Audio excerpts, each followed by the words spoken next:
morning, and today I'm going to help you with your fairway bunker shots. Notoriously one of the hardest shots in golf because you have to strike the ball so precisely. So today I'm going to help you first of all managing the situation and reading the lie, and then I'm going to give you a few technical pointers which will hopefully help you to strike the ball cleanly from the bunkers, making more birdies and pars. The first thing we need to do when we come into the sand is read the lie. It's really important that the ball is sitting above the sand. Now, if we look at these two balls here, they both, from this camera angle, look very, very similar. But the ball on the left here, it actually has the sand sitting above the bottom of the ball, which means when we hit the ball, we're going to contact the sand first. Whereas the ball on the right there is sitting on top of the sand, and we're able to hit pretty low on the golf ball.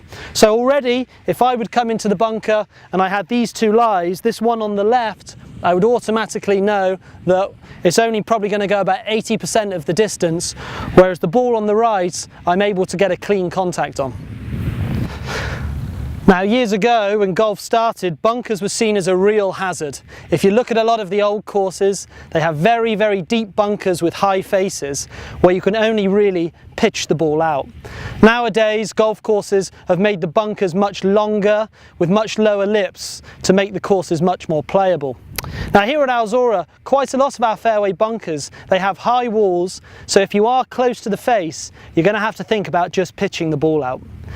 Another thing to consider before you actually hit the shot, if your ball is too much below your feet or too much above your feet, where the angle of the club is changing dramatically, this is also another situation where you just have to think about getting the ball out and back into play. Now, a friend of mine, a very good player, once told me the first rule of fairway bunkers is whatever club you think it is, take one less to make sure that you get the ball over the lip. How many golfers do we see who strike the ball well in the fairway bunker, and then that split second after impact you hear that other sound where the ball is hit into the fairway bunker wall? So when you're in the traps, always check if your ball is too much below or above your feet, consider just wedging it out.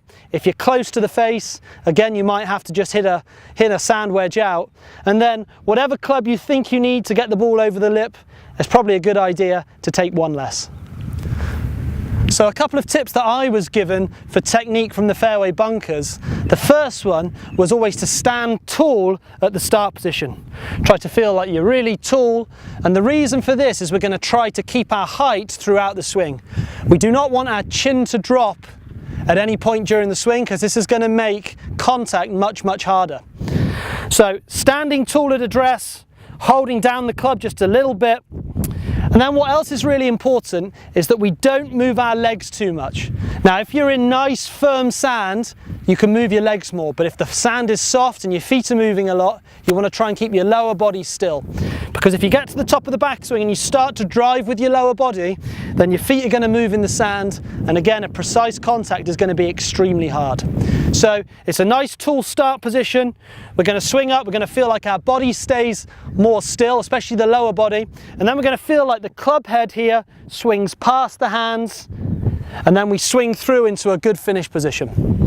So standing nice and tall at the start, my feet gone a bit deep there, standing nice and tall at the start, trying to keep our chin high, and then I'm going to try to keep the chin high throughout the swing and let the club head pass the hands, and then finish in a good end position. Now let's see how good I am this morning.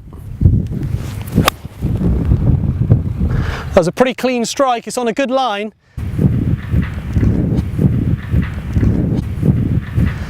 Now, next time you're at the driving range, see if you can find a fairway bunker to practice from. Not very often have I seen anybody practicing their fairway bunker shots. Just spend 5 or 10 minutes trying to stay nice and tall, keep the legs still, and feel like the club head passes the hands, and then coming into that nice end position. And don't forget, once you've hit the ball from the bunkers, make sure you rake it, making sure you respect the other players on the course, so hopefully they get as good a lie as you did.